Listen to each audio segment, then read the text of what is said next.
Good afternoon, everybody. It's Jose coming at you again. I had a great night last night with the supermoon. Feel very recharged. Did a couple meditations and they did exactly what needed to be done. So I'm on here now hoping to share some of my wisdom that comes through. I'm going to start the day with a quick paragraph from Vaster Than Sky, Greater Than Space, What You Are Before You Became by Mooji. Let's see what comes. You have been missing the obvious, but don't seek help from your mind to find it. Simply leave all these engagements aside. Leave aside all intentions, dates, appointments, speculation, promises, and aspiration. Leave aside past and don't touch what's next. Leave even the concept of now. Leave everything aside for a moment. Don't touch anything. Sensations, thoughts, feelings, memories, expectations. Leave everything aside. Discard all interest in these and remain empty. You are just here. Feel the sense, I am here. Now drop here, drop am, drop I. Not touching anything, not even I. What remains? The size, what size are you here? What shape? Can this fade? Can you come to the edge of yourself beyond which you are not? Something remains that cannot be set apart. It is free of quality and immutable. That is the self of all. Amen. So, I want to talk to you guys about self-love today. It's been a huge topic for me and my wife in the last couple weeks. We've been really going inside and finding all the gunk that we have accumulated in our life and just let it free. It's very overwhelming at times, but I don't even recognize her or myself anymore because we've made such huge leaps. A year ago, if you told me I'd be on here doing live videos and having a group on Facebook, I would have thought that you were on drugs. But here I am. So I have a strong feeling in my heart that this is a higher power that's channeling through me, giving me the passion to do all this. So I'd rather not take credit for it. I'm here more as a messenger to help every one of you that are listening in to hopefully get nourished in the way that the higher self wants you to be nourished. So self-love, first and foremost, dieting, very important. I recently stopped eating a lot of meat. I'm still doing my best to stay meat-free other than fish, but of course, with all the holidays and stuff, it can be a little tough when you try to explain to your loved ones why you decided to stop eating meat. So I'm figuring that out as I go. I will say though that my energy has drastically increased. It was something that just kind of came to me one day to do. It wasn't forced upon me, so please, if you're not ready, don't do it. It just has to make sense in your heart one day that, hey, there's other things I could be eating other than animals. Why am I killing animals to feed myself when there's plants and fruits and vegetables which are really tasty and can do just the same as the meat, if not more. So that's why I decided to stop eating meat. Another thing that takes care of the body, exercise is also a plus. Anytime that you can do some kind of exercise to get your energy in your body pumping and going is good for cleaning out blockages. So that takes care of the body for the most part. Now I'm going to talk about the mind. The mind is also important. You have to read everything that resonates with you. I know reading can be boring and people might tell you, why are you reading? Go out, let's have fun. But let me tell you something. When you fully comprehend what you are, all that other stuff that we do to distract ourselves is child's play. We don't even want to do it anymore. So if you're still resonating with the fact to go out and party, that's great. But also know that that's not really going to get you too far in the spiritual journey. So if you really want to make leaps and bounds, you have to give yourself alone time every week.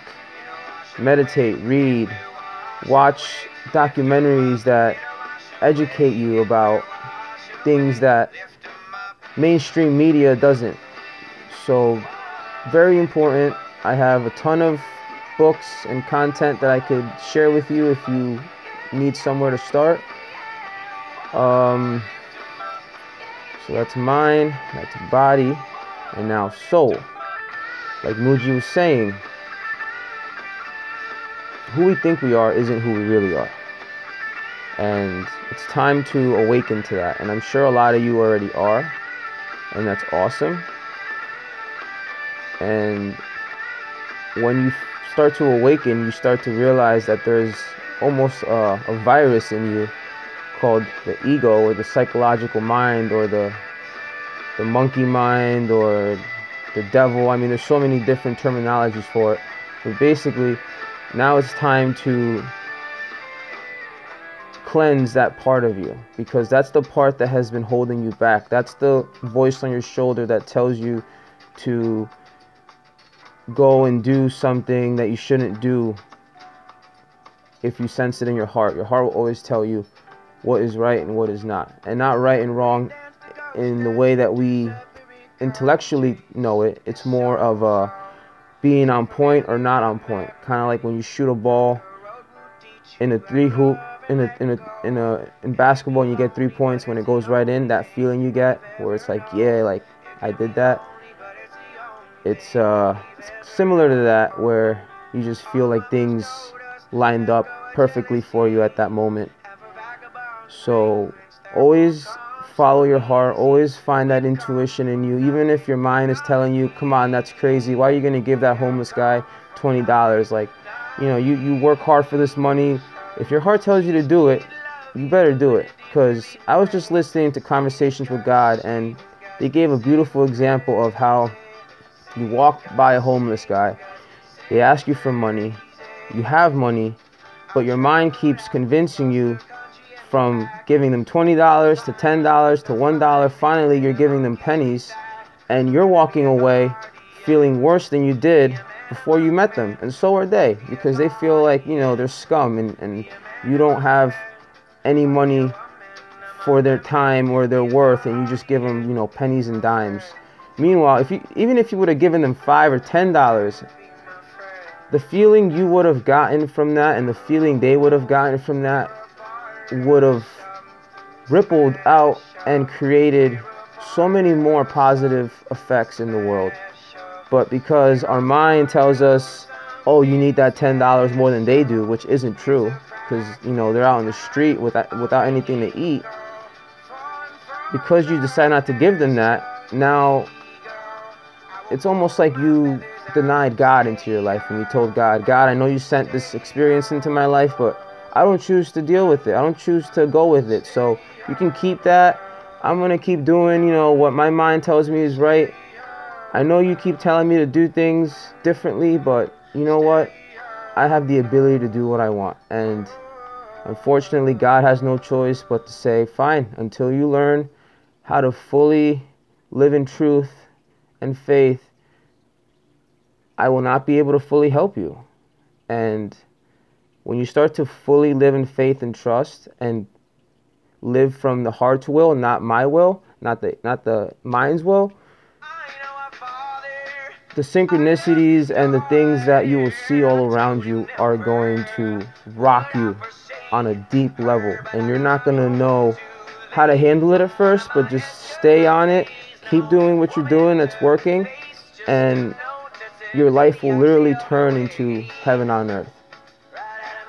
And that's where we all need to get to, because when we all get there, other people are going to be turning heads, looking at us. It's not going to be, oh, they're just lucky anymore. It's going to be, how is it that that group of people are creating all these manifestations. They might even go as far as saying miracles, which a miracle is just when somebody's so tuned into their source that it's a blessing from God to basically say, you know, good job, you're listening. This is a souvenir for you to be acknowledged that, you know, you are in communion with me.